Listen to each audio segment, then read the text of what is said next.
আসসালামু আলাইকুম ওয়া রাহমাতুল্লাহি ওয়া বারাকাতুহু। আপনার হৃদয়ের আলো জ্বালাতে কুরআন ও হাদিসের আলোকে সাজানো অনুপ্রেরণামূলক গল্প, উপদেশ আর সত্যের বার্তা নিয়ে হাজির সিরাত আত-তাকওয়া।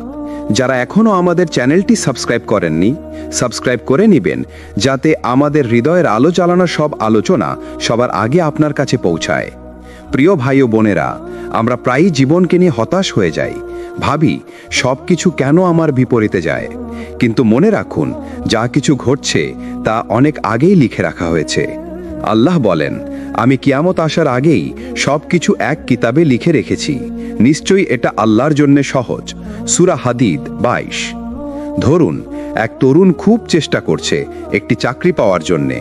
দিনরাত পড়াশোনা, প্রস্তুতি, ইন্টারভিউ সব করেছে, কিন্তু চাকরিটা অন্য কেউ পেয়ে গেল। তরুণটি ভেঙে পড়ল, কিন্তু কয়েক মাস পরে দেখা গেল যেই কোম্পানিতে সে ঢুকতে চেয়েছিল সেই কোম্পানিই বন্ধ হয়ে গেল।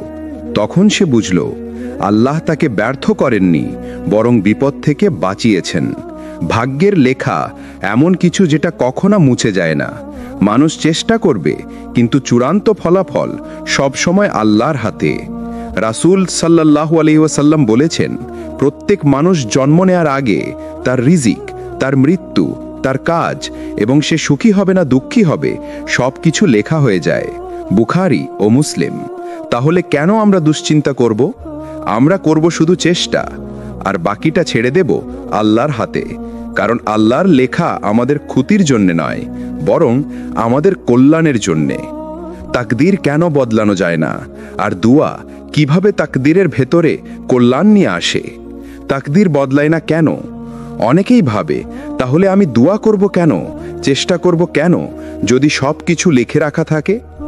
উত্তর হলো হ্যাঁ, তাকদীর বদলানো যায় না, কিন্তু আল্লাহ তাকদীরের ভেতরেই দুয়া ও আমলকে লিখে রেখেছেন। অর্থাৎ তুমি যদি দোয়া করো, সেই দোয়াটাও আল্লাহ আগেই লিখে রেখেছেন, আর সেই দোয়ার ফলাফলও আগেই নির্ধারিত।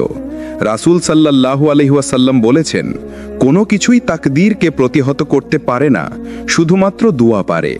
তিরমিজি। এটা বোঝায় দোয়া আল্লাহর লিখিত পরিকল্পনার ভেতরেই একটি শক্তিশালী অংশ। ভাবুন, আপনি অসুস্থ, ডাক্তার বললেন ওষুধ খেলেই ভালো হবেন। এখন আপনি যদি ওষুধ খান, তাহলে আরোগ্য আল্লাহর লিখিত পরিকল্পনায় আছে। আর যদি আপনি খেতে অস্বীকার করেন, তখন কষ্ট আল্লাহর লিখিত পরিকল্পনার ভেতরে। একইভাবে দোয়া হচ্ছে একজন মুমিনের আত্মিক ওষুধ। আল্লাহ বলেন, তোমরা আমাকে ডাকো, আমি তোমাদের ডাকে সাড়া দেব। সূরা গাফির 60। এই আয়াত প্রমাণ করে যে আল্লাহ আমাদের দোয়া শোনেন এবং সেই অনুযায়ী কল্যাণ এনে দেন। দোয়া ও তাকদীরের সম্পর্ক।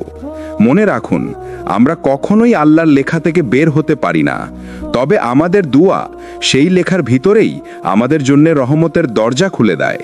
যেমন একজন মানুষ দোয়া করল, আল্লাহ আমাকে হালাল রিজিক দাও। আল্লাহ যদি চাইতেন, তার রিজিক হারাম পথে দেওয়ার ঝুঁকি ছিল, কিন্তু দোয়ার কারণে আল্লাহ তার পথ হালাল রিজিকে ঘুরিয়ে দিলেন। তাহলে এখন থেকে কখনো ভাববেন না যে সব লিখে রাখা আছে, আমি আর দোয়া করব না। বরং বলবেন, যা কিছু লেখা আছে তাতে যেন কল্যাণ থাকে, সেই জন্য আমি আল্লাহর কাছে প্রার্থনা করব। আপনার দোয়াই হতে পারে আপনার ভবিষ্যতের সুখের চাবি। আল্লাহ কেন আমাদের জীবনে দেরি করেন? কেন অনেক কিছু আমরা চাই কিন্তু সাথে সাথে পাই না? আর কিভাবে সেই দেরির আড়ালে লুকিয়ে থাকে রহমত? আল্লাহর দেরির রহস্য। অনেক সময় আমরা চিৎকার করে বলি, হে আল্লাহ, কেন আমার দোয়া কবুল হচ্ছে না, কেন আমার স্বপ্ন পূরণ হচ্ছে না? কিন্তু আসল সত্যটা হলো, আল্লাহ দেরি করেন, ফেলে রাখেন না। কুরআনে আল্লাহ বলেন, তোমরা এমন কিছু ভালোবাসতে পারো যা তোমাদের জন্য ক্ষতিকর, আবার এমন কিছু অপছন্দ করতে পারো যা তোমাদের জন্য কল্যাণকর। আল্লাহ জানেন, অথচ তোমরা জানো না। সূরা বাকারা 216। ধরুন, এক তরুণ শিশু আগুনকে খুব সুন্দর মনে পড়ে। সে হয়তো কাঁদছে আগুন নিয়ে খেলতে। তার মা যদি তাকে আগুন ছুঁতে দেয়, শিশু পুড়ে যাবে। তাই মা জোর করে তাকে বাঁচিয়ে রাখে। আমাদের জীবনেও তাই।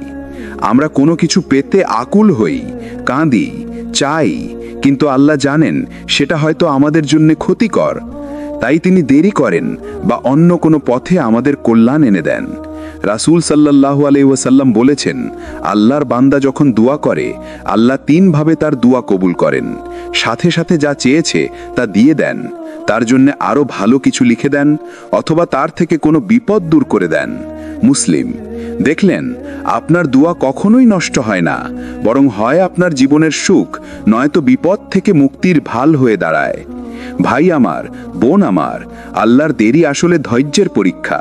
তিনি দেখতে চান তুমি কি আল্লাহর প্রতি ভরসা রাখছো, তুমি কি কষ্টের মাঝেও আল্লাহর সাথে সংযুক্ত আছো, নাকি শুধু চাইবার সময়ই আল্লাহকে মনে করো। ধৈর্যের ফল সব সময় মিষ্টি হয়। তুমি হয়তো এখন কাঁদছো, ব্যর্থতার মুখ দেখছো, কিন্তু জানো কি, ঠিক এই অশ্রুই তোমাকে শক্তিশালী করে তুলছে। এই কষ্টই তোমার অন্তরের অহংকার ভেঙে দিয়ে তোমাকে আল্লাহর কাছে আরো কাছে টেনে নিচ্ছে। আপনি হয়তো চাকরি খুঁজছেন, পাচ্ছেন না। আল্লাহ হয়তো চান আপনি সেই ভুল জায়গায় ঢুকে বিপদে না পড়েন। একটু দেরি করেই তিনি আপনাকে এমন একটি সুযোগ দেবেন যা হবে আপনাকে মানানসই এবং বরকতময়। আপনি হয়তো বিয়ের জন্য দোয়া করছেন, কিন্তু দেরি হচ্ছে। হয়তো আল্লাহ চাইছেন সঠিক সময় সঠিক মানুষের সাথে আপনাকে মিলিয়ে দিতে। মনে রাখুন, আল্লাহর দেরি মানেই আল্লাহর প্রত্যাখ্যান নয়, বরং আল্লাহর দেরি মানে তিনি আপনাকে আরো ভালো কিছু প্রস্তুত করে দিচ্ছেন।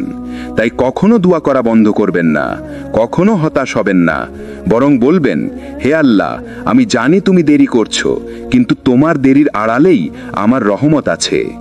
ধৈর্যের প্রতিদান। আপনি যে কষ্টের মধ্যে ধৈর্য ধরছেন, যে চোখের পানি ফেলছেন আল্লাহর জন্য, সেই ধৈর্য একদিন এমনভাবে পুরস্কৃত হবে যা আপনার কল্পনাকেও ছাড়িয়ে যাবে। কুরআনের বার্তা।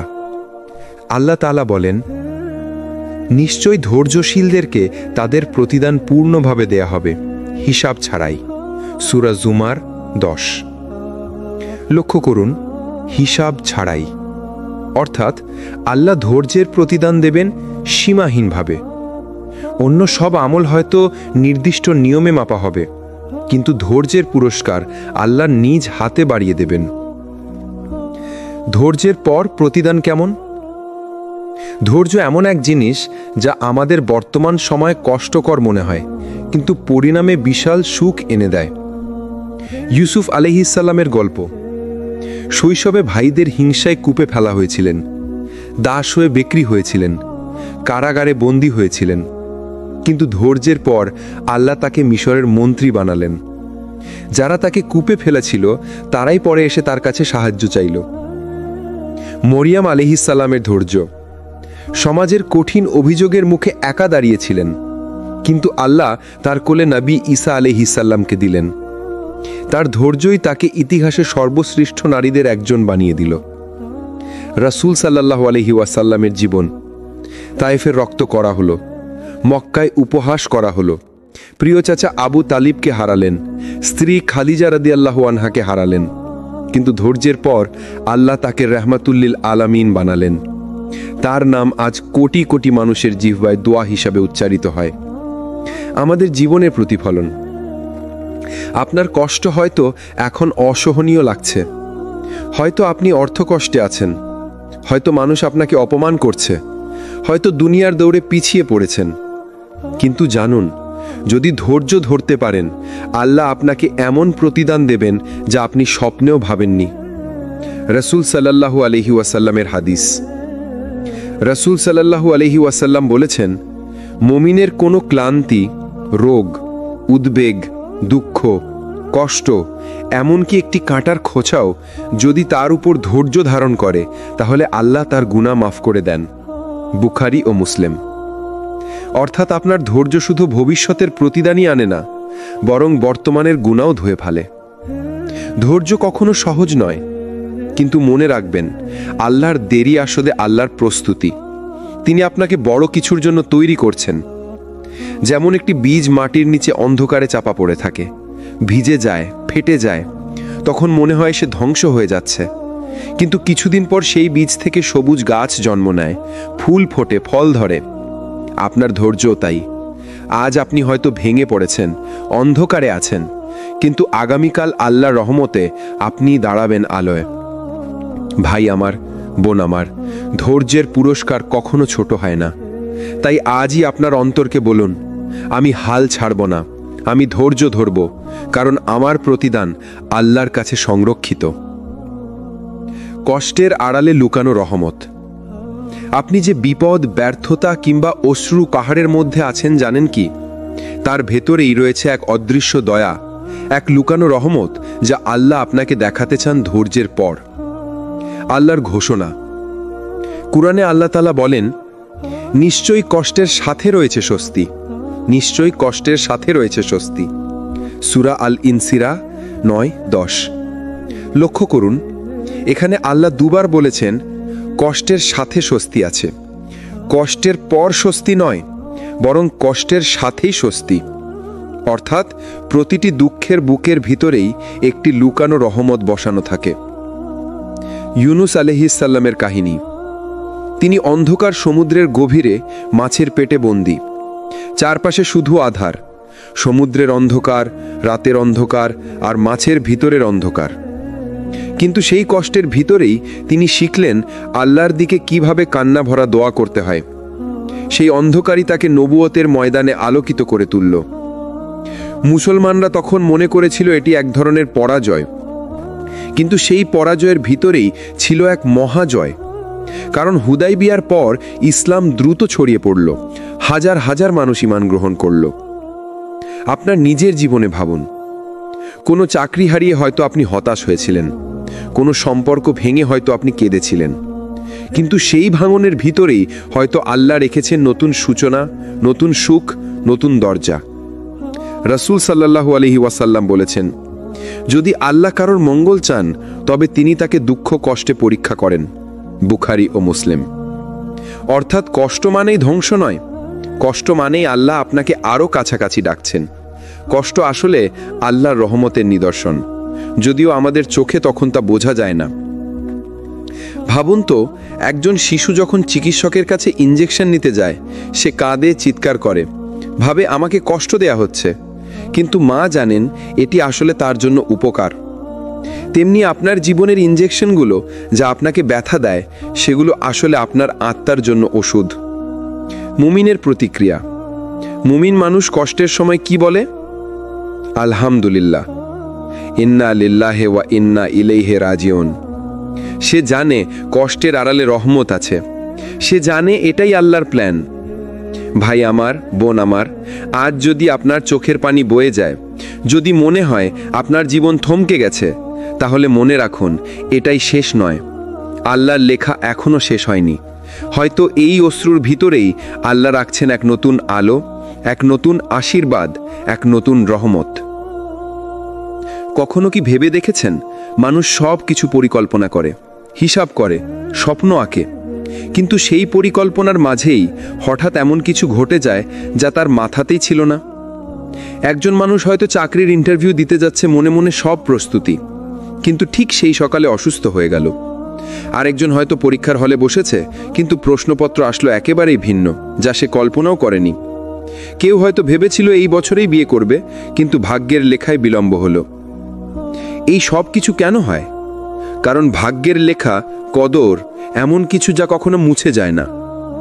আল্লাহ তাআলা কুরআনে বলেছেন, কোনো বিপরীত পৃথিবীতে বা তোমাদের নিজের মধ্যে আসে না, তা আমি সৃষ্টি করার আগে একটি কিতাবে লেখা না থাকলে নয়। সূরা হাদিদ 22। এই আয়াত প্রমাণ করে আপনার জীবনের প্রতিটি ঘটনা, প্রতিটি হাসি কান্না, প্রতিটি সাফল্য ব্যর্থতা আল্লাহ আগে থেকে লিখে রেখেছেন।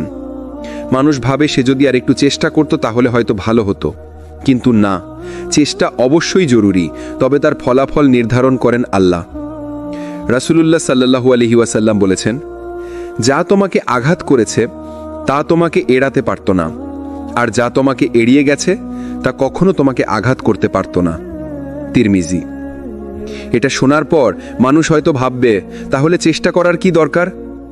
না, চেষ্টা করা আমাদের দায়িত্ব, কারণ চেষ্টা ছাড়া রিজিক, সাফল্য বা বরকত আসে না। কিন্তু ফলাফল, সেটা নির্ভর করে ভাগ্যের লেখার উপর। মক্কার এক ব্যবসায়ী ভেবেছিলেন তার জীবনের সফলতা একদিন বড় ব্যবসায়ী হওয়ার মধ্যে, কিন্তু আল্লাহর লেখা ছিল সে মদিনায় হিজরত করবে, রাসূল সাল্লাল্লাহু আলাইহি ওয়াসাল্লামের সাহাবী হবে, আর তার নাম লেখা থাকবে ইতিহাসে। আমরা কেউই জানি না আল্লাহর লেখা কোথায় আমাদের নিয়ে যাবে, কিন্তু একটা জিনিস নিশ্চিত, আল্লাহর লেখা সব সময় আমাদের জন্য কল্যাণকর। কষ্টে ধৈর্য ধরুন, কারণ সেটাও আল্লাহর লেখা। আনন্দে শুকরিয়া দিন, কারণ সেটাও আল্লাহর লেখা। দোয়া করতে থাকুন, কারণ দোয়া ভাগ্যের লেখাকে বদলে দিতে পারে, যেটা আল্লাহর ইলেমের মধ্যে আগে থেকেই নির্ধারিত।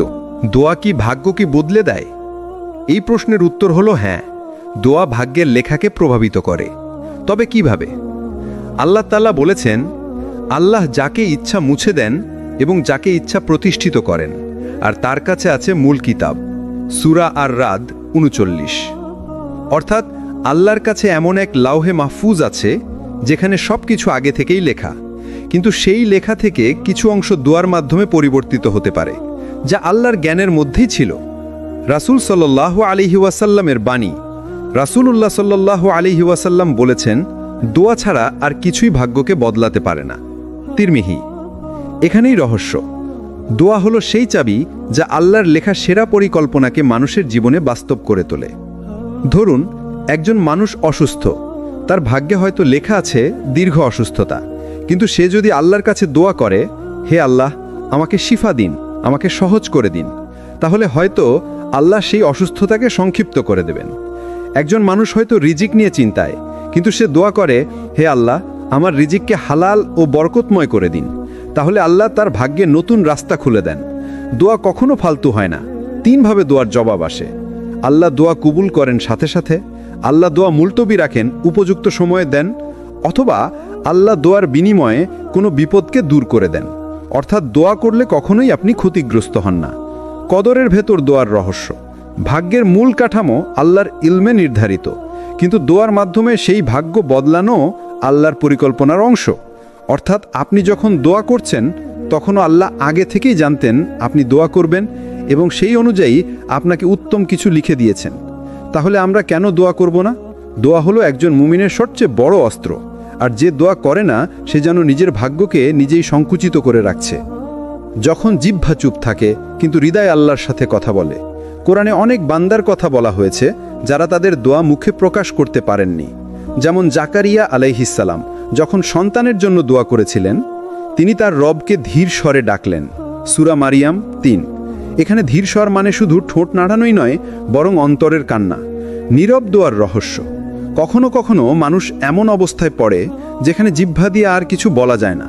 মনে হয়, আল্লাহ, আমি আর কিছু বলতে পারছি না, আপনি নিজেই জানেন আমার কষ্ট। এই অবস্থায় আসলে সবচেয়ে শক্তিশালী দোয়া, কারণ তখন জিহ্বা নয়, হৃদয় কথা বলে। আর আল্লাহ তো বলেছেন, আমি মানুষের অন্তরের কথা জানি, সে তো আমি তার গলায় ধমনী থেকেও অধিক নিকটবর্তী। সূরা কাফ ১৬। রাসূল সাল্লাল্লাহু আলাইহি ওয়াসাল্লামের শিক্ষা। রাসূলুল্লাহ সাল্লাল্লাহু আলাইহি ওয়াসাল্লাম বলেছেন, নিশ্চয়ই তোমাদের রব লাজুক ও দানশীল। যখন তার বান্দা হাত উঁচু করে দোয়া করে, তিনি তা খালি ফিরিয়ে দিতে লজ্জা পান। আবু দাউদ। অর্থাৎ জিহ্বা নাড়াতে না পারলেও যখন বান্দা অন্তর দিয়ে হাত তুলে নেয়, আল্লাহ লজ্জা পান তাকে ফিরিয়ে দিতে। হৃদয়ের দোয়া বনাম মুখের দোয়া। 2 ধরনের দোয়া আছে। জিহ্বার দোয়া, যেখানে মুখে শব্দ উচ্চারণ করা হয়।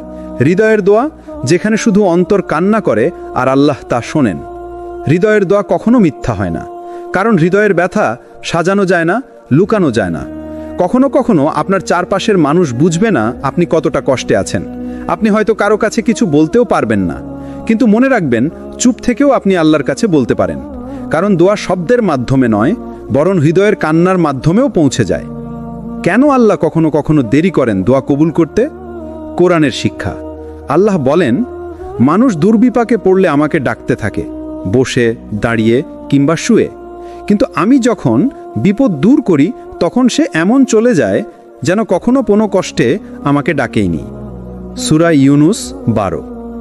এই আয়াত আমাদের শেখায়, আল্লাহ দেরি করেন যেন আমরা সত্যিকারের বান্দা হই, কেবল বিপদের সময়ের বান্দা না। আল্লাহর পরিকল্পনার রহস্য। আমরা ভাবি আল্লাহ তো দোয়া শুনলেন না, কিন্তু বাস্তব হলো আল্লাহ শুনেছেন, তবে আপনার জন্য সঠিক সময় বেছে নিয়েছেন। রাসূলুল্লাহ সাল্লাল্লাহু আলাইহি ওয়াসাল্লাম বলেছেন, তোমাদের দোয়া কবুল করা হয় যদি না তোমরা তাড়াহুড়া করো। বুখারী, মুসলিম। তাড়াহুড়া মানে কি? মানে যখন আমরা বলি, আমি তো এত দোয়া করলাম, কিছুই হলো না। এই হতাশাই আমাদের দোয়ার দরজা বন্ধ করে দেয়। দেরির মধ্যে লুকানো রহমত। আপনার দোয়া দিয়ে হয়তো বড় বিপদ ঠেকানো হচ্ছে, আপনি জানেন না, আল্লাহ জানেন আপনি হয়তো আরও ভালো কিছু পাওয়ার অপেক্ষায় আছেন। আল্লাহ আপনার জন্য বড় পরিকল্পনা রেখেছেন। আপনার ঈমান যাচাই করা হচ্ছে। আল্লাহ দেখতে চান আপনি কি শুধু পাওয়ার জন্য দোয়া করছেন নাকি বিশ্বাস থেকে করছেন। উদাহরণ, ইয়াকুব আলাইহিসসালাম। ইয়াকুব আলাইহিসসালাম কত বছর তার সন্তান ইউসুফ আলাইহিসসালামকে হারিয়ে কেঁদেছেন। চোখ অন্ধ হয়ে গেছে, তবুও তিনি আশাহত হননি। তিনি শুধু বলেছেন, আমি আমার দুঃখ কষ্ট আল্লাহর কাছেই প্রকাশ করছি। সূরা ইউসুফ 86। ফলাফল কি? বছরের পর বছর দোয়ার পরে আল্লাহ তাকে পুনরায় ইউসুফ আলাইহিসসালামের সাথে মিলিয়ে দিলেন। ভাই ও বোনেরা, আল্লাহ দেরি করেন, তবে সেটা কখনো অপমান করার জন্য নয়, বরং আরও ভালো কিছু দেওয়ার জন্য। যেমন একজন মা তার সন্তানের জন্য কাঁচা ফল দেন না, কারণ মা জানেন ফল পাকলে তবেই সেটা খাবার মতো হবে। তেমনি আল্লাহ দেরি করেন, কারণ তিনি জানেন কোনটা, কখন, কিভাবে আপনার জন্য সঠিক। কেন আল্লাহর প্ল্যান সবসময় আমাদের প্ল্যানের চেয়ে উত্তম? আল্লাহ বলেন, তোমরা হয়তো কোনো জিনিসকে অপছন্দ করছো, অথচ সেটাই তোমাদের জন্য কল্যাণকর। আবার তোমরা হয়তো কোনো জিনিসকে পছন্দ করছো, অথচ সেটাই তোমাদের জন্য মন্দ। আর আল্লাহ জানেন, তোমরা জানো না। সূরা বাকারা 216। এই আয়াত প্রমাণ করে আমরা যতই পরিকল্পনা করি না কেন, আল্লাহর পরিকল্পনাই সর্বশ্রেষ্ঠ। মানুষের সীমিত জ্ঞান বনাম আল্লাহর অসীম জ্ঞান। আমরা সামনের 2 কদম পর্যন্ত দেখতে পাই, কিন্তু আল্লাহ অতীত, বর্তমান, ভবিষ্যৎ সব একসাথে দেখেন। আমরা অনেক সময় তাড়াহুড়ো করে চাই, হে আল্লাহ আমাকে এই চাকরিটা দাও, হে আল্লাহ আমাকে এই মানুষটার সাথে জুড়ে দাও। কিন্তু আল্লাহ যদি জানেন এই চাকরিটা আপনার ঈমান নষ্ট করবে, এই সম্পর্ক আপনাকে ধ্বংস করে দেবে, তাহলে তিনি সেই জিনিস আপনাকে দেন না। কারণ তিনি জানেন আপনার জন্য কোনটা নিরাপদ, কোনটা ভালো, আর কোনটা আখেরাতেও উপকারী। মূসা আলাইহিসসালামকে আল্লাহ এমন পরিস্থিতিতে ফেলেছিলেন যেখানে ফেরাউনের সৈন্যরা সামনে আর সমুদ্র পেছনে। মানুষ ভাবল এখানেই তো শেষ, কিন্তু ঠিক তখনই আল্লাহ এমন দরজা খুললেন যা মানুষের চিন্তার বাইরে। সমুদ্র দ্বিখণ্ডিত হল। এটাই প্রমাণ করে যখন সব পথ বন্ধ হয়ে যায়, তখনই আল্লাহর পরিকল্পনা কাজ করে।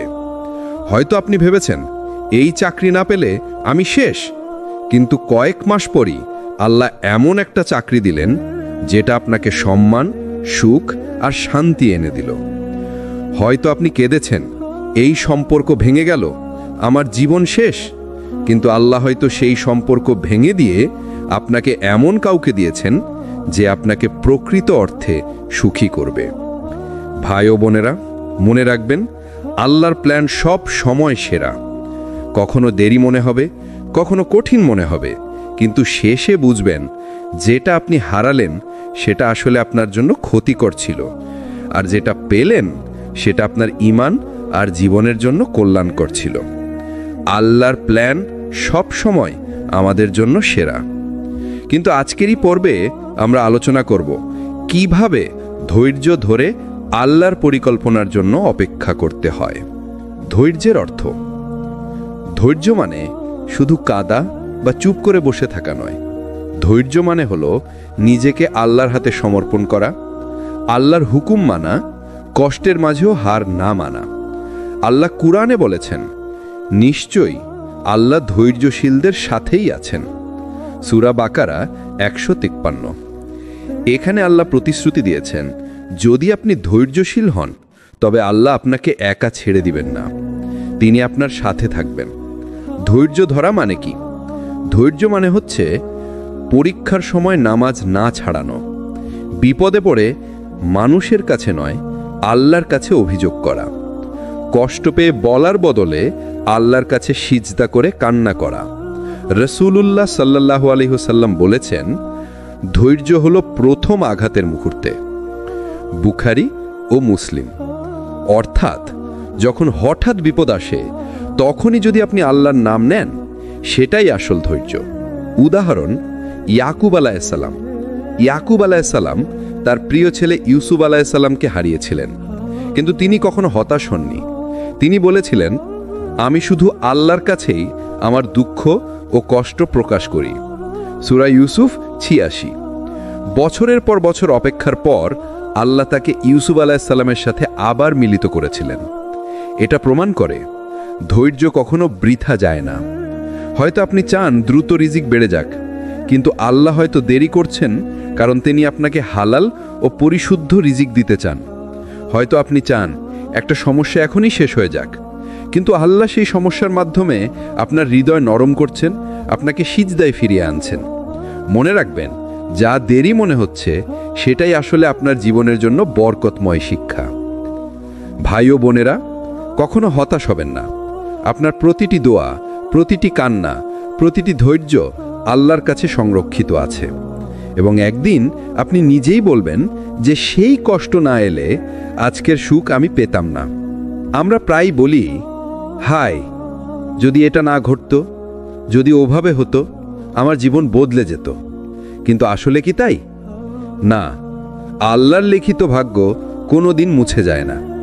রাসূলুল্লাহ সাল্লাল্লাহু আলাইহি ওয়াসাল্লাম বলেছেন, প্রথমেই আল্লাহ কলম সৃষ্টি করেছেন।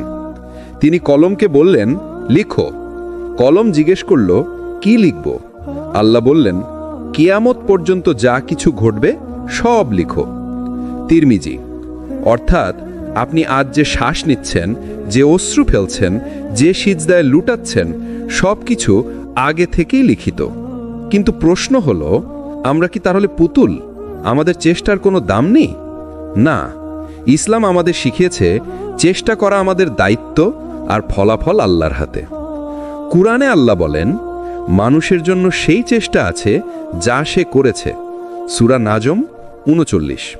অর্থাৎ আপনি চেষ্টা না করলে আপনার নামে কোনো কাজ লেখা হবে না, কিন্তু আপনি চেষ্টা করলে ফলাফল যেভাবেই আসুক সেটি আপনার কল্যাণের জন্য। ধরুন, আপনি একটি চাকরির জন্য আবেদন করলেন, ইন্টারভিউ দিলেন, দোয়া করলেন, নামাজ পড়লেন, কিন্তু ফলাফল এলো আপনি সিলেক্টেড হননি। তখন শয়তান ফিসফিস করবে, দেখো আল্লাহ তোমাকে দিলেন না, ভাগ্য তোমার খারাপ। কিন্তু প্রকৃত মুমিন বুঝবে, আল্লাহ আমাকে বাঁচিয়ে দিলেন এমন জায়গা থেকে যেখানে হয়তো ঈমানের ক্ষতি হতো, হয়তো হারামায়ে জড়িয়ে পড়তাম, কিংবা আমার হৃদয় ভেঙে যেত। তাহলে শিক্ষা কি? যা ঘটে তাতে আফসোস নয়, তাওয়াক্কুল। যা আসেনি তাতে হতাশা নয়, ধৈর্য। যা আল্লাহ লিখে দিয়েছেন তাতেই শান্তি। একটা কথা মনে রাখুন, আপনার চোখে হয়তো আজকের ব্যর্থতা কষ্টদায়ক, কিন্তু আল্লাহর লেখায় আজকের ব্যর্থতাই হয়তো আগামী দিনের সাফল্যের বীজ। রাসূল সাল্লাল্লাহু আলাইহি ওয়াসাল্লাম বলেছেন, আশ্চর্য মুমিনের অবস্থা, তার প্রতিটি ব্যাপারই কল্যাণকর। সুখ এলে সে শুকরিয়া করে, তাতে কল্যাণ। দুঃখ এলে সে ধৈর্য ধরে, তাতেও কল্যাণ। ভাগ্যের লেখা কখনো মুছে যায় না, কিন্তু দোয়া, ধৈর্য আর তাওয়াক্কুলের মাধ্যমে আপনি সেই ভাগ্যের ভেতরে সৌন্দর্য দেখতে পাবেন। একটা প্রশ্ন আমাদের মনে আসে, আল্লাহ চাইলেই তো আমাদের জীবন ফুলের বাগান বানাতে পারেন, তাহলে কেন কখনো কখনো তিনি আমাদের কাঁদান? উত্তর লুকিয়ে আছে কুরআনের গভীরে। আল্লাহ বলেন, তিনিই হাসান, তিনিই কাঁদান। সূরা নাজম ৪৩।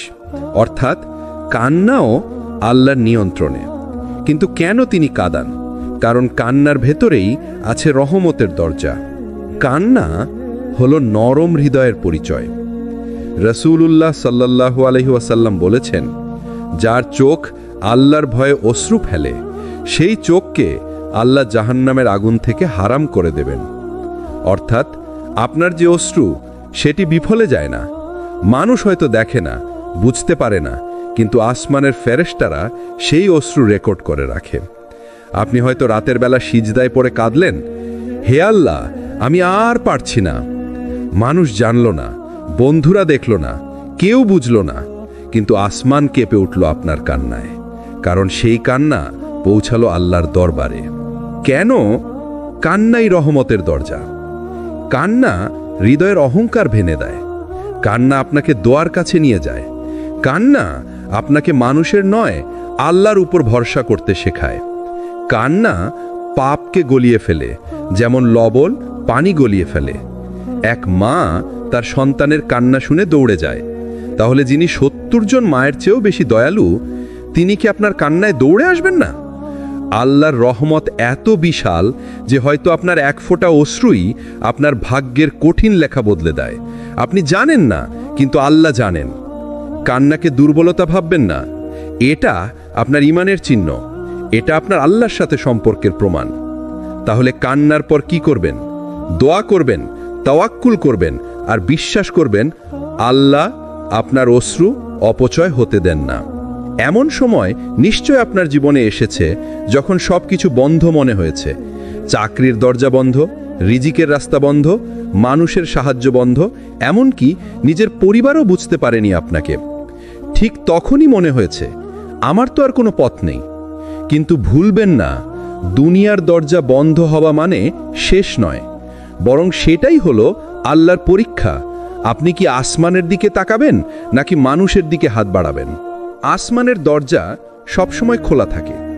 আল্লাহ নিজে কুরআনে বলেছেন, তোমরা আমাকে ডাকো, আমি তোমাদের ডাকে সাড়া দেব। সূরা গাফির 40-60। কোনো মানুষই আপনাকে 24 ঘন্টা শোনে না, কোনো মানুষই আপনাকে সবসময় উত্তর দেয় না, কিন্তু আল্লাহ আছেন যিনি দিনের পর দিন, রাতের পর রাত আপনাকে শুনে যান।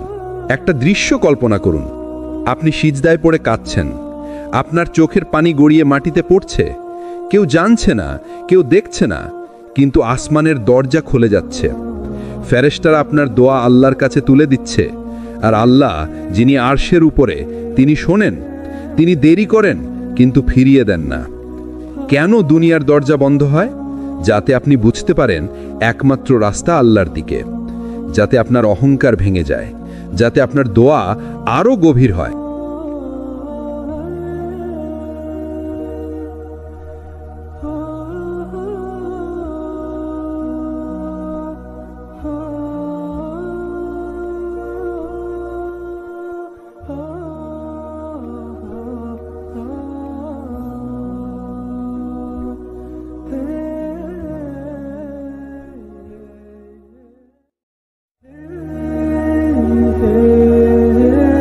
আসসালামু আলাইকুম ওয়ারাহমতুল্লাহি ওয়াবারাকাতুহু। আপনার হৃদয়ের আলো জ্বালাতে কুরআন ও হাদিসের আলোকে সাজানো অনুপ্রেরণামূলক গল্প, উপদেশ আর সত্যের বার্তা নিয়ে হাজির সিরাত আত-তাকওয়া। যারা এখনও আমাদের চ্যানেলটি সাবস্ক্রাইব করেননি, সাবস্ক্রাইব করে নেবেন, যাতে আমাদের হৃদয়ের আলো জ্বালানো সব আলোচনা সবার আগে আপনার কাছে পৌঁছায়। প্রিয় ভাই ও বোনেরা, আমরা প্রায়ই জীবনকে নিয়ে হতাশ হয়ে যাই, ভাবি সব কিছু কেন আমার বিপরীতে যায়। কিন্তু মনে রাখুন, যা কিছু ঘটছে তা অনেক আগেই লিখে রাখা হয়েছে। আল্লাহ বলেন, আমি কিয়ামত আসার আগেই সব কিছু এক কিতাবে লিখে রেখেছি। নিশ্চয়ই এটা আল্লাহর জন্য সহজ। সূরা হাদিদ 22। ধরুন, এক তরুণ খুব চেষ্টা করছে একটি চাকরি পাওয়ার জন্যে। দিনরাত পড়াশোনা, প্রস্তুতি, ইন্টারভিউ সব করেছে, কিন্তু চাকরিটা অন্য কেউ পেয়ে গেল। তরুণটি ভেঙে পড়ল, কিন্তু কয়েক মাস পরে দেখা গেল যেই কোম্পানিতে সে ঢুকতে চেয়েছিল সেই কোম্পানিই বন্ধ হয়ে গেল। তখন সে বুঝল আল্লাহ তাকে ব্যর্থ করেননি, বরং বিপদ থেকে বাঁচিয়েছেন। ভাগ্যের লেখা এমন কিছু যেটা কখনো মুছে যায় না। মানুষ চেষ্টা করবে, কিন্তু চূড়ান্ত ফলাফল সবসময় আল্লাহর হাতে। রাসূল সাল্লাল্লাহু আলাইহি ওয়াসাল্লাম বলেছেন, প্রত্যেক মানুষ জন্ম নেয়ার আগে তার রিজিক, তার মৃত্যু, তার কাজ এবং সে সুখী হবে না দুঃখী হবে সব কিছু লেখা হয়ে যায়। বুখারী ও মুসলিম। তাহলে কেন আমরা দুশ্চিন্তা করব? আমরা করব শুধু চেষ্টা, আর বাকিটা ছেড়ে দেব আল্লাহর হাতে। কারণ আল্লাহর লেখা আমাদের ক্ষতির জন্য নয়, বরং আমাদের কল্যাণের জন্যে। তাকদীর কেন বদলানো যায় না? আর দুয়া কিভাবে তাকদীরের ভেতরে কল্যাণ নিয়ে আসে? তাকদীর বদলায় না কেন? অনেকেই ভাবে, তাহলে আমি দোয়া করব কেন, চেষ্টা করব কেন, যদি সব কিছু লিখে রাখা থাকে? উত্তর হলো হ্যাঁ, তাকদীর বদলানো যায় না, কিন্তু আল্লাহ তাকদীরের ভেতরেই দোয়া ও আমলকে লিখে রেখেছেন। অর্থাৎ তুমি যদি দোয়া করো, সেই দোয়াটাও আল্লাহ আগেই লিখে রেখেছেন, আর সেই দোয়ার ফলাফলও আগেই নির্ধারিত। রাসূল সাল্লাল্লাহু আলাইহি ওয়াসাল্লাম বলেছেন, কোনো কিছুই তাকদীরকে প্রতিহত করতে পারে না, শুধুমাত্র দোয়া পারে। তিরমিজি। এটা বোঝায় দোয়া আল্লাহর লিখিত পরিকল্পনার ভেতরেই একটি শক্তিশালী অংশ। ভাবুন, আপনি অসুস্থ, ডাক্তার বললেন ওষুধ খেলেই ভালো হবেন। এখন আপনি যদি ওষুধ খান তাহলে আরোগ্য আল্লাহর লিখিত পরিকল্পনায় আছে, আর যদি আপনি খেতে অস্বীকার করেন তখন কষ্ট আল্লাহর লিখিত পরিকল্পনার ভেতরে। একইভাবে দোয়া হচ্ছে একজন মুমিনের আত্মিক ওষুধ। আল্লাহ বলেন, তোমরা আমাকে ডাকো, আমি তোমাদের ডাকে সাড়া দেব। সূরা গাফির 60। এই আয়াত প্রমাণ করে যে আল্লাহ আমাদের দোয়া শোনেন এবং সেই অনুযায়ী কল্যাণ এনে দেন। দোয়া ও তাকদীরের সম্পর্ক। মনে রাখুন, আমরা কখনোই আল্লাহর লেখা থেকে বের হতে পারি না, তবে আমাদের দোয়া সেই লেখার ভিতরেই আমাদের জন্য রহমতের দরজা খুলে দেয়। যেমন একজন মানুষ দোয়া করল, আল্লাহ আমাকে হালাল রিজিক দাও। আল্লাহ যদি চাইতেন তার রিজিক হারাম পথে দেওয়ার ঝুঁকি ছিল, কিন্তু দোয়ার কারণে আল্লাহ তার পথ হালাল রিজিকে ঘুরিয়ে দিলেন। তাহলে এখন থেকে কখনো ভাববেন না যে সব লিখে রাখা আছে, আমি আর দোয়া করব না। বরং বলবেন, যা কিছু লেখা আছে তাতে যেন কল্যাণ থাকে, সেই জন্য আমি আল্লাহর কাছে প্রার্থনা করব। আপনার দোয়াই হতে পারে আপনার ভবিষ্যতের সুখের চাবি। আল্লাহ কেন আমাদের জীবনে দেরি করেন? কেন অনেক কিছু আমরা চাই কিন্তু সাথে সাথে পাই না? আর কিভাবে সেই দেরির আড়ালে লুকিয়ে থাকে রহমত? আল্লাহর দেরির রহস্য। অনেক সময় আমরা চিৎকার করে বলি, হে আল্লাহ, কেন আমার দোয়া কবুল হচ্ছে না? কেন আমার স্বপ্ন পূরণ হচ্ছে না? কিন্তু আসল সত্যটা হলো, আল্লাহ দেরি করেন, ফেলে রাখেন না। কুরআনে আল্লাহ বলেন, তোমরা এমন কিছু ভালোবাসতে পারো যা তোমাদের জন্য ক্ষতিকর, আবার এমন কিছু অপছন্দ করতে পারো যা তোমাদের জন্য কল্যাণকর। আল্লাহ জানেন, অথচ তোমরা জানো না। সূরা বাকারা 216। ধরুন, এক তরুণ শিশু আগুনকে খুব সুন্দর মনে পড়ে। সে হয়তো কাঁদছে আগুন নিয়ে খেলতে। তার মা যদি তাকে আগুন ছুঁতে দেয়, শিশু পুড়ে যাবে। তাই মা জোর করে তাকে বাঁচিয়ে রাখে। আমাদের জীবনেও তাই। আমরা কোনো কিছু পেতে আকুল হই, কাঁদি, চাই, কিন্তু আল্লাহ জানেন সেটা হয়তো আমাদের জন্য ক্ষতিকর। তাই তিনি দেরি করেন বা অন্য কোনো পথে আমাদের কল্যাণ এনে দেন। রাসূল সাল্লাল্লাহু আলাইহি ওয়াসাল্লাম বলেছেন, আল্লাহর বান্দা যখন দোয়া করে, আল্লাহ 3 ভাবে তার দোয়া কবুল করেন। সাথে সাথে যা চেয়েছে তা দিয়ে দেন, তার জন্য আরো ভালো কিছু লিখে দেন, অথবা তার থেকে কোনো বিপদ দূর করে দেন। মুসলিম। দেখলেন, আপনার দোয়া কখনোই নষ্ট হয় না, বরং হয় আপনার জীবনের সুখ, নয়তো বিপদ থেকে মুক্তির ভাল হয়ে দাঁড়ায়। ভাই আমার, বোন আমার, আল্লাহর দেরি আসলে ধৈর্যের পরীক্ষা। তিনি দেখতে চান তুমি কি আল্লাহর প্রতি ভরসা রাখছো, তুমি কি কষ্টের মাঝেও আল্লাহর সাথে সংযুক্ত আছো, নাকি শুধু চাইবার সময়ই আল্লাহকে মনে করো। ধৈর্যের ফল সবসময় মিষ্টি হয়। তুমি হয়তো এখন কাঁদছো, ব্যর্থতার মুখ দেখছো, কিন্তু জানো কি, ঠিক এই অশ্রুই তোমাকে শক্তিশালী করে তুলছে। এই কষ্টই তোমার অন্তরের অহংকার ভেঙে দিয়ে তোমাকে আল্লাহর কাছে আরো কাছে টেনে নিচ্ছে। আপনি হয়তো চাকরি খুঁজছেন, পাচ্ছেন না। আল্লাহ হয়তো চান আপনি সেই ভুল জায়গায় ঢুকে বিপদে না পড়েন। একটু দেরি করেই তিনি আপনাকে এমন একটি সুযোগ দেবেন যা হবে আপনাকে মানানসই এবং বরকতময়। আপনি হয়তো বিয়ের জন্য দোয়া করছেন, কিন্তু দেরি হচ্ছে। হয়তো আল্লাহ চাইছেন সঠিক সময় সঠিক মানুষের সাথে আপনাকে মিলিয়ে দিতে। মনে রাখুন, আল্লাহর দেরি মানেই আল্লাহর প্রত্যাখ্যান নয়, বরং আল্লাহর দেরি মানে তিনি আপনাকে আরো ভালো কিছু প্রস্তুত করে দিচ্ছেন। তাই কখনো দোয়া করা বন্ধ করবেন না, কখনো হতাশ হবেন না, বরং বলবেন, হে আল্লাহ, আমি জানি তুমি দেরি করছো, কিন্তু তোমার দেরির আড়ালেই আমার রহমত আছে। ধৈর্যের প্রতিদান। আপনি যে কষ্টের মধ্যে ধৈর্য ধরছেন, যে চোখের পানি ফেলছেন আল্লাহর জন্য, সেই ধৈর্য একদিন এমনভাবে পুরস্কৃত হবে যা আপনার কল্পনাকেও ছাড়িয়ে যাবে। কুরআনের বার্তা। আল্লাহ তাআলা বলেন, নিশ্চয় ধৈর্যশীলদেরকে তাদের প্রতিদান পূর্ণভাবে দেয়া হবে, হিসাব ছাড়াই। সূরা জুমার 10। লক্ষ্য করুন, হিসাব ছাড়াই, অর্থাৎ আল্লাহ ধৈর্যের প্রতিদান দেবেন সীমাহীনভাবে। অন্য সব আমল হয়তো নির্দিষ্ট নিয়মে মাপা হবে, কিন্তু ধৈর্যের পুরস্কার আল্লাহ নিজ হাতে বাড়িয়ে দেবেন। ধৈর্যের পর প্রতিদান কেমন? ধৈর্য এমন এক জিনিস যা আমাদের বর্তমান সময়ে কষ্টকর মনে হয়, কিন্তু পরিণামে বিশাল সুখ এনে দেয়। ইউসুফ আলাইহিস সালামের গল্প।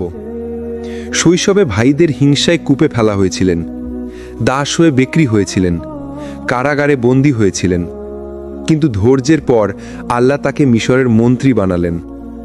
যারা তাকে কূপে ফেলেছিল তারাই পরে এসে তার কাছে সাহায্য চাইল। মরিয়াম আলাইহিসসালামের ধৈর্য। সমাজের কঠিন অভিযোগের মুখে একা দাঁড়িয়েছিলেন, কিন্তু আল্লাহ তার কোলে নবী ঈসা আলাইহিসসালামকে দিলেন। তার ধৈর্যই তাকে ইতিহাসে সর্বশ্রেষ্ঠ নারীদের একজন বানিয়ে দিল। রাসূল সাল্লাল্লাহু আলাইহি ওয়াসাল্লামের জীবন। তায়েফের রক্ত করা হলো, মক্কায় উপহাস করা হলো, প্রিয় চাচা আবু তালিবকে হারালেন, স্ত্রী খাদিজা রাদিয়াল্লাহু আনহাকে হারালেন, কিন্তু ধৈর্যের পর আল্লাহ তাকে রাহমাতুল্লিল আলামিন বানালেন। তার নাম আজ কোটি কোটি মানুষের জিহ্বায় দোয়া হিসাবে উচ্চারিত হয়। আমাদের জীবনের প্রতিফলন। আপনার কষ্ট হয়তো এখন অসহনীয় লাগছে, হয়তো আপনি অর্থকষ্টে আছেন, হয়তো মানুষ আপনাকে অপমান করছে, হয়তো দুনিয়ার দৌড়ে পিছিয়ে পড়েছেন, কিন্তু জানুন, যদি ধৈর্য ধরতে পারেন, আল্লাহ আপনাকে এমন প্রতিদান দেবেন যা আপনি স্বপ্নেও ভাবেননি। রাসূল সাল্লাল্লাহু আলাইহি ওয়াসাল্লামের হাদিস। রাসূল সাল্লাল্লাহু আলাইহি ওয়াসাল্লাম বলেছেন, মুমিনের কোনো ক্লান্তি, রোগ, উদ্বেগ, দুঃখ, কষ্ট, এমনকি একটি কাঁটার খোঁচাও যদি তার উপর ধৈর্য ধারণ করে, তাহলে আল্লাহ তার গুনাহ মাফ করে দেন। বুখারী ও মুসলিম। অর্থাৎ আপনার ধৈর্য শুধু ভবিষ্যতের প্রতিদানই আনে না, বরং বর্তমানের গুনাহও ধুয়ে ফেলে। ধৈর্য কখনো সহজ নয়, কিন্তু মনে রাখবেন, আল্লাহর দেরি আসলে আল্লাহর প্রস্তুতি। তিনি আপনাকে বড় কিছুর জন্য তৈরি করছেন। যেমন একটি বীজ মাটির নিচে অন্ধকারে চাপা পড়ে থাকে, ভিজে যায়, ফেটে যায়, তখন মনে হয় সে ধ্বংস হয়ে যাচ্ছে, কিন্তু কিছুদিন পর সেই বীজ থেকে সবুজ গাছ জন্ম নেয়, ফুল ফোটে, ফল ধরে। আপনার ধৈর্যও তাই। আজ আপনি হয়তো ভেঙে পড়েছেন, অন্ধকারে আছেন, কিন্তু আগামীকাল আল্লাহর রহমতে আপনি দাঁড়াবেন আলোয়। ভাই আমার, বোন আমার, ধৈর্যের পুরস্কার কখনো ছোট হয় না। তাই আজই আপনার অন্তরকে বলুন, আমি হাল ছাড়ব না, আমি ধৈর্য ধরব, কারণ আমার প্রতিদান আল্লাহর কাছে সংরক্ষিত। কষ্টের আড়ালে লুকানো রহমত। আপনি যে বিপদ, ব্যর্থতা কিংবা অশ্রু পাহাড়ের মধ্যে আছেন জানেন কি? তার ভেতরেই রয়েছে এক অদৃশ্য দয়া, এক লুকানো রহমত, যা আল্লাহ আপনাকে দেখাতে চান ধৈর্যের পর। আল্লাহর ঘোষণা। কুরআনে আল্লাহ তাআলা বলেন, নিশ্চয়ই কষ্টের সাথে রয়েছে স্বস্তি, নিশ্চয়ই কষ্টের সাথে রয়েছে স্বস্তি। সূরা আল ইনসিরা 9-10। লক্ষ্য করুন, এখানে আল্লাহ দুবার বলেছেন কষ্টের সাথে স্বস্তি আছে।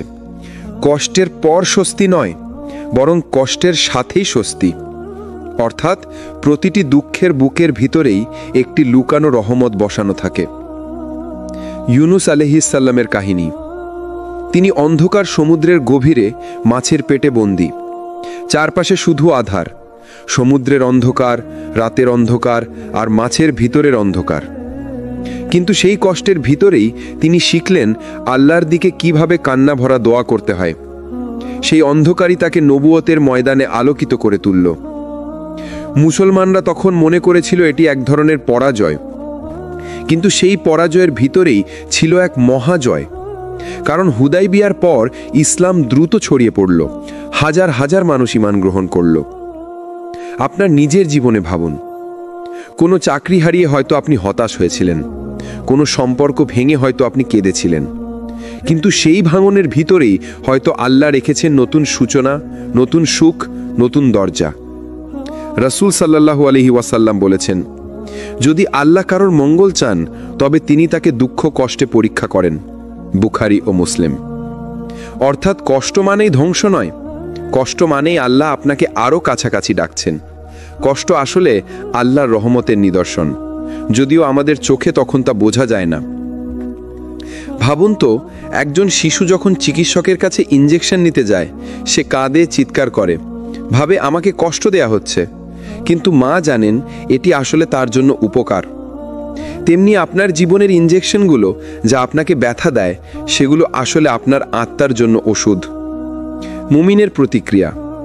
মুমিন মানুষ কষ্টের সময় কি বলে? আলহামদুলিল্লাহ, ইন্না লিল্লাহি ওয়া ইন্না ইলাইহি রাজিউন। সে জানে কষ্টের আড়ালে রহমত আছে, সে জানে এটাই আল্লাহর প্ল্যান। ভাই আমার, বোন আমার, আজ যদি আপনার চোখের পানি বয়ে যায়, যদি মনে হয় আপনার জীবন থমকে গেছে, তাহলে মনে রাখুন এটাই শেষ নয়। আল্লাহর লেখা এখনো শেষ হয়নি। হয়তো এই অশ্রুর ভিতরেই আল্লাহ রাখছেন এক নতুন আলো, এক নতুন আশীর্বাদ, এক নতুন রহমত। কখনো কি ভেবে দেখেছেন, মানুষ সব কিছু পরিকল্পনা করে, হিসাব করে, স্বপ্ন আঁকে, কিন্তু সেই পরিকল্পনার মাঝেই হঠাৎ এমন কিছু ঘটে যায় যা তার মাথাতেই ছিল না। একজন মানুষ হয়তো চাকরির ইন্টারভিউ দিতে যাচ্ছে মনে মনে সব প্রস্তুতি, কিন্তু ঠিক সেই সকালে অসুস্থ হয়ে গেল। আরেকজন হয়তো পরীক্ষার হলে বসেছে, কিন্তু প্রশ্নপত্র আসলো একেবারেই ভিন্ন, যা সে কল্পনাও করেনি। কেউ হয়তো ভেবেছিল এই বছরেই বিয়ে করবে, কিন্তু ভাগ্যের লেখায় বিলম্ব হলো। এই সব কিছু কেন হয়? কারণ ভাগ্যের লেখা, কদর এমন কিছু যা কখনো মুছে যায় না। আল্লাহ তাআলা কুরআনে বলেছেন, কোনো বিপরী পৃথিবীতে বা তোমাদের নিজের মধ্যে আসে না, তা আমি সৃষ্টি করার আগে একটি কিতাবে লেখা না থাকলে নয়। সূরা হাদিদ 22। এই আয়াত প্রমাণ করে আপনার জীবনের প্রতিটি ঘটনা, প্রতিটি হাসি কান্না, প্রতিটি সাফল্য ব্যর্থতা আল্লাহ আগে থেকে লিখে রেখেছেন। মানুষ ভাবে সে যদি আর একটু চেষ্টা করত তাহলে হয়তো ভালো হতো, কিন্তু না, চেষ্টা অবশ্যই জরুরি, তবে তার ফলাফল নির্ধারণ করেন আল্লাহ। রাসূলুল্লাহ সাল্লাল্লাহু আলাইহি ওয়াসাল্লাম বলেছেন, যা তোমাকে আঘাত করেছে তা তোমাকে এড়াতে পারত না, আর যা তোমাকে এড়িয়ে গেছে তা কখনো তোমাকে আঘাত করতে পারত না। তিরমিজি। এটা শোনার পর মানুষ হয়তো ভাববে, তাহলে চেষ্টা করার কি দরকার? না, চেষ্টা করা আমাদের দায়িত্ব, কারণ চেষ্টা ছাড়া রিজিক, সাফল্য বা বরকত আসে না। কিন্তু ফলাফল, সেটা নির্ভর করে ভাগ্যের লেখার উপর। মক্কার এক ব্যবসায়ী ভেবেছিলেন তার জীবনের সফলতা একদিন বড় ব্যবসায়ী হওয়ার মধ্যে, কিন্তু আল্লাহর লেখা ছিল সে মদিনায় হিজরত করবে, রাসূল সাল্লাল্লাহু আলাইহি ওয়াসাল্লামের সাহাবী হবে, আর তার নাম লেখা থাকবে ইতিহাসে। আমরা কেউই জানি না আল্লাহর লেখা কোথায় আমাদের নিয়ে যাবে, কিন্তু একটা জিনিস নিশ্চিত, আল্লাহর লেখা সব সময় আমাদের জন্য কল্যাণকর। কষ্টে ধৈর্য ধরুন, কারণ সেটাও আল্লাহর লেখা। আনন্দে শুকরিয়া দিন, কারণ সেটাও আল্লাহর লেখা। দোয়া করতে থাকুন, কারণ দোয়া ভাগ্যের লেখাকে বদলে দিতে পারে, যেটা আল্লাহর ইলেমের মধ্যে আগে থেকেই নির্ধারিত। দোয়া কি ভাগ্যকে বদলে দেয়?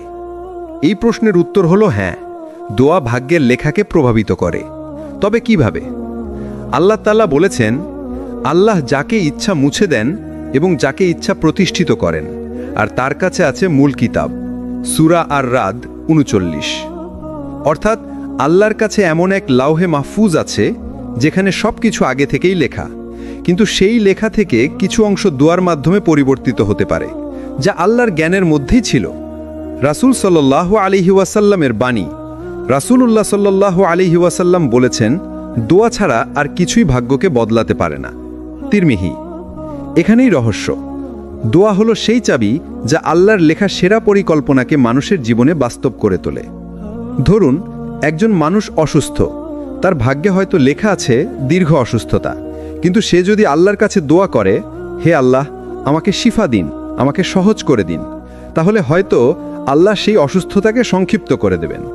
একজন মানুষ হয়তো রিজিক নিয়ে চিন্তায়, কিন্তু সে দোয়া করে, হে আল্লাহ, আমার রিজিককে হালাল ও বরকতময় করে দিন, তাহলে আল্লাহ তার ভাগ্যে নতুন রাস্তা খুলে দেন। দোয়া কখনো ফালতু হয় না। 3 ভাবে দোয়ার জবাব আসে। আল্লাহ দোয়া কবুল করেন সাথে সাথে, আল্লাহ দোয়া মুলতবি রাখেন, উপযুক্ত সময়ে দেন, অথবা আল্লাহ দোয়ার বিনিময়ে কোনো বিপদকে দূর করে দেন। অর্থাৎ দোয়া করলে কখনোই আপনি ক্ষতিগ্রস্ত হন না। কদরের ভেতর দোয়ার রহস্য। ভাগ্যের মূল কাঠামো আল্লাহর ইলমে নির্ধারিত, কিন্তু দোয়ার মাধ্যমে সেই ভাগ্য বদলানো আল্লাহর পরিকল্পনার অংশ। অর্থাৎ আপনি যখন দোয়া করছেন, তখনও আল্লাহ আগে থেকেই জানতেন আপনি দোয়া করবেন এবং সেই অনুযায়ী আপনাকে উত্তম কিছু লিখে দিয়েছেন। তাহলে আমরা কেন দোয়া করব না? দোয়া হলো একজন মুমিনের সবচেয়ে বড় অস্ত্র, আর যে দোয়া করে না সে যেন নিজের ভাগ্যকে নিজেই সংকুচিত করে রাখছে। যখন জিহ্বা চুপ থাকে কিন্তু হৃদয় আল্লাহর সাথে কথা বলে। কোরআনে অনেক বান্দার কথা বলা হয়েছে যারা তাদের দোয়া মুখে প্রকাশ করতে পারেননি। যেমন জাকারিয়া আলাইহিস সালাম যখন সন্তানের জন্য দোয়া করেছিলেন, তিনি তার রবকে ধীর স্বরে ডাকলেন। সূরা মারিয়াম ৩। এখানে ধীর স্বর মানে শুধু ঠোঁট নাড়ানোই নয়, বরং অন্তরের কান্না। নীরব দোয়ার রহস্য। কখনো কখনো মানুষ এমন অবস্থায় পড়ে যেখানে জিহ্বা দিয়ে আর কিছু বলা যায় না। মনে হয়, আল্লাহ, আমি আর কিছু বলতে পারছি না, আপনি নিজেই জানেন আমার কষ্ট। এই অবস্থায় আসলে সবচেয়ে শক্তিশালী দোয়া, কারণ তখন জিহ্বা নয়, হৃদয় কথা বলে। আর আল্লাহ তো বলেছেন, আমি মানুষের অন্তরের কথা জানি, সে তো আমি তার গলায় ধমনী থেকেও অধিক নিকটবর্তী। সূরা কাফ 16। রাসূল সাল্লাল্লাহু আলাইহি ওয়াসাল্লামের শিক্ষা। রাসূলুল্লাহ সাল্লাল্লাহু আলাইহি ওয়াসাল্লাম বলেছেন, নিশ্চয়ই তোমাদের রব লাজুক ও দানশীল। যখন তার বান্দা হাত উঁচু করে দোয়া করে, তিনি তা খালি ফিরিয়ে দিতে লজ্জা পান। আবু দাউদ। অর্থাৎ জিহ্বা নাড়াতে না পারলেও যখন বান্দা অন্তর দিয়ে হাত তুলে নেয়, আল্লাহ লজ্জা পান তাকে ফিরিয়ে দিতে। হৃদয়ের দোয়া বনাম মুখের দোয়া। দুই ধরনের দোয়া আছে। জিহ্বার দোয়া, যেখানে মুখে শব্দ উচ্চারণ করা হয়। হৃদয়ের দোয়া, যেখানে শুধু অন্তর কান্না করে আর আল্লাহ তা শোনেন। হৃদয়ের দোয়া কখনো মিথ্যা হয় না, কারণ হৃদয়ের ব্যথা সাজানো যায় না, লুকানো যায় না। কখনো কখনো আপনার চারপাশের মানুষ বুঝবে না আপনি কতটা কষ্টে আছেন। আপনি হয়তো কারো কাছে কিছু বলতেও পারবেন না, কিন্তু মনে রাখবেন, চুপ থেকেও আপনি আল্লাহর কাছে বলতে পারেন, কারণ দোয়া শব্দের মাধ্যমে নয়, বরং হৃদয়ের কান্নার মাধ্যমেও পৌঁছে যায়। কেন আল্লাহ কখনো কখনো দেরি করেন দোয়া কবুল করতে? কোরআনের শিক্ষা। আল্লাহ বলেন, মানুষ দুর্বিপাকে পড়লে আমাকে ডাকতে থাকে, বসে, দাঁড়িয়ে কিংবা শুয়ে, কিন্তু আমি যখন বিপদ দূর করি তখন সে এমন চলে যায় যেন কখনো কোনো কষ্টে আমাকে ডাকেইনি। সূরা ইউনুস 12।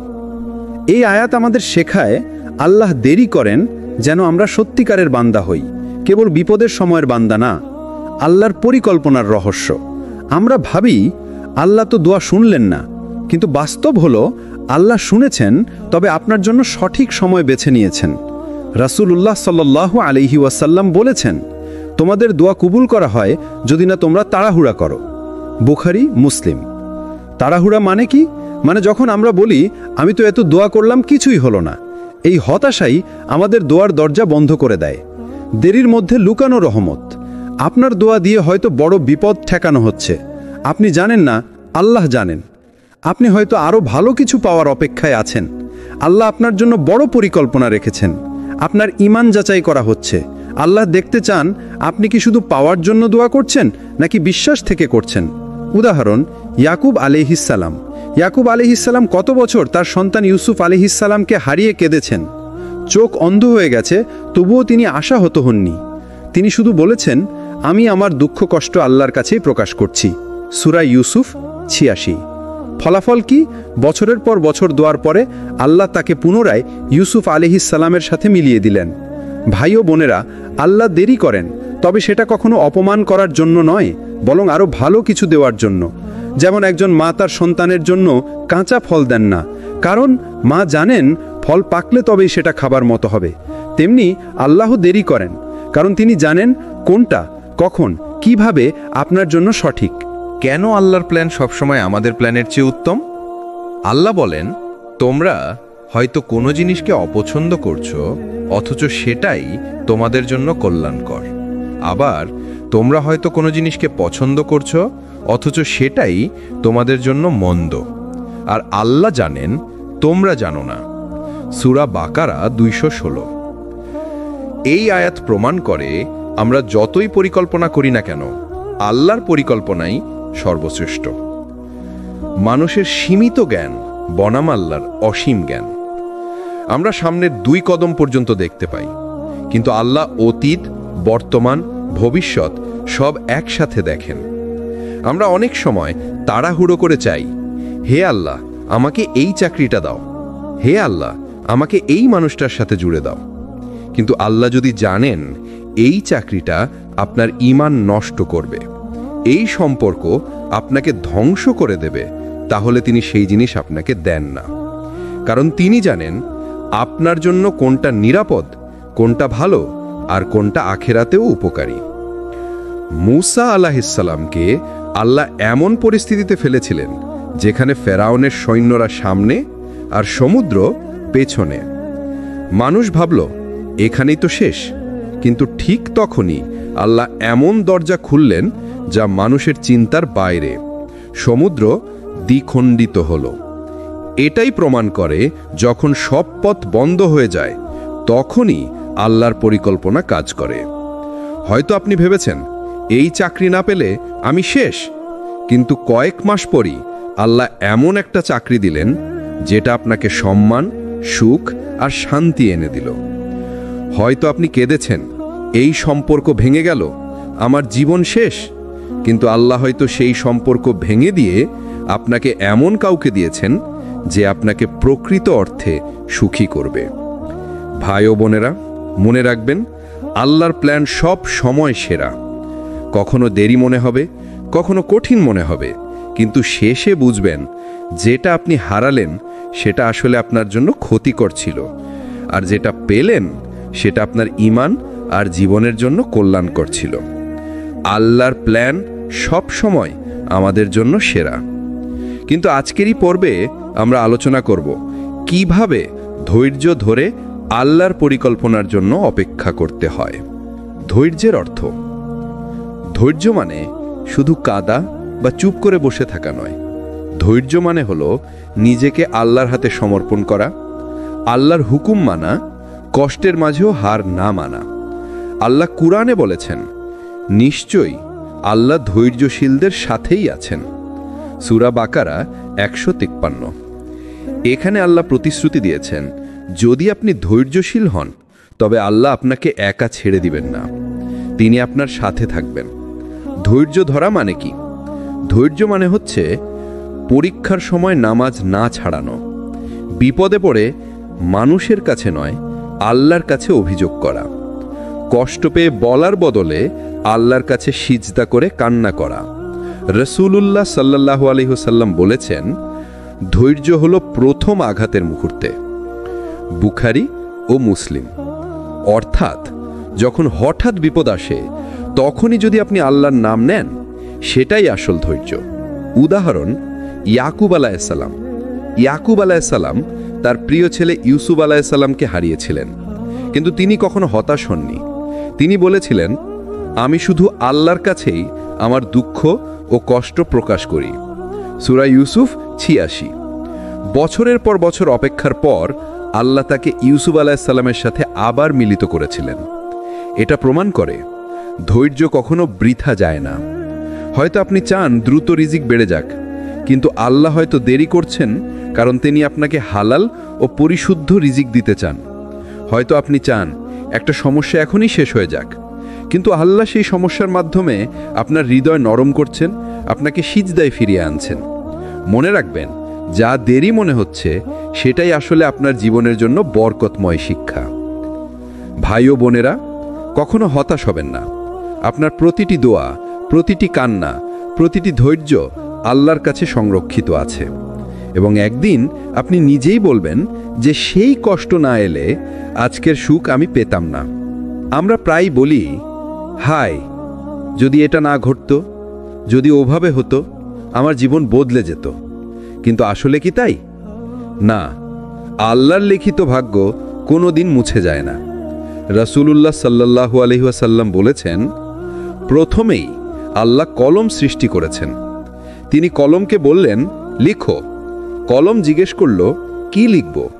আল্লাহ বললেন, কিয়ামত পর্যন্ত যা কিছু ঘটবে সব লিখো। তিরমিজি।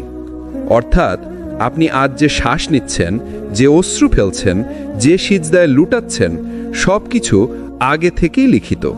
কিন্তু প্রশ্ন হলো, আমরা কি তাহলে পুতুল? আমাদের চেষ্টার কোনো দাম নেই? না, ইসলাম আমাদের শিখিয়েছে চেষ্টা করা আমাদের দায়িত্ব, আর ফলাফল আল্লাহর হাতে। কুরআনে আল্লাহ বলেন, মানুষের জন্য সেই চেষ্টা আছে যা সে করেছে। সূরা নাজম 39।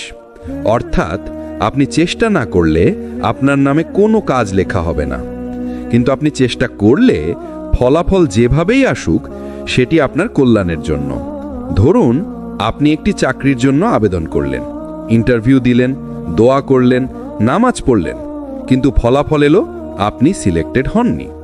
তখন শয়তান ফিসফিস করবে, দেখো আল্লাহ তোমাকে দিলেন না, ভাগ্য তোমার খারাপ। কিন্তু প্রকৃত মুমিন বুঝবে, আল্লাহ আমাকে বাঁচিয়ে দিলেন এমন জায়গা থেকে যেখানে হয়তো ঈমানের ক্ষতি হতো, হয়তো হারামায়ে জড়িয়ে পড়তাম, কিংবা আমার হৃদয় ভেঙে যেত। তাহলে শিক্ষা কি? যা ঘটে তাতে আফসোস নয়, তাওয়াক্কুল। যা আসেনি তাতে হতাশা নয়, ধৈর্য। যা আল্লাহ লিখে দিয়েছেন তাতেই শান্তি। একটা কথা মনে রাখুন, আপনার চোখে হয়তো আজকের ব্যর্থতা কষ্টদায়ক, কিন্তু আল্লাহর লেখায় আজকের ব্যর্থতাই হয়তো আগামী দিনের সাফল্যের বীজ। রসূল সাল্লাল্লাহু আলাইহি ওয়াসাল্লাম বলেছেন, আশ্চর্য মুমিনের অবস্থা, তার প্রতিটি ব্যাপারই কল্যাণকর। সুখ এলে সে শুকরিয়া করে, তাতে কল্যাণ। দুঃখ এলে সে ধৈর্য ধরে, তাতেও কল্যাণ। ভাগ্যের লেখা কখনো মুছে যায় না, কিন্তু দোয়া, ধৈর্য আর তাওয়াক্কুলের মাধ্যমে আপনি সেই ভাগ্যের ভেতরে সৌন্দর্য দেখতে পাবেন। একটা প্রশ্ন আমাদের মনে আসে, আল্লাহ চাইলেই তো আমাদের জীবন ফুলের বাগান বানাতে পারেন, তাহলে কেন কখনো কখনো তিনি আমাদের কাঁদান? উত্তর লুকিয়ে আছে কুরআনের গভীরে। আল্লাহ বলেন, তিনিই হাসান, তিনিই কাঁদান। সূরা নাজম 43। অর্থাৎ কান্নাও আল্লাহর নিয়ন্ত্রণে। কিন্তু কেন তিনি কাঁদান? কারণ কান্নার ভেতরেই আছে রহমতের দরজা। কান্না হলো নরম হৃদয়ের পরিচয়। রাসূলুল্লাহ সাল্লাল্লাহু আলাইহি ওয়াসাল্লাম বলেছেন, যার চোখ আল্লাহর ভয়ে অশ্রু ফেলে, সেই চোখকে আল্লাহ জাহান্নামের আগুন থেকে হারাম করে দেবেন। অর্থাৎ আপনার যে অশ্রু, সেটি বিফলে যায় না।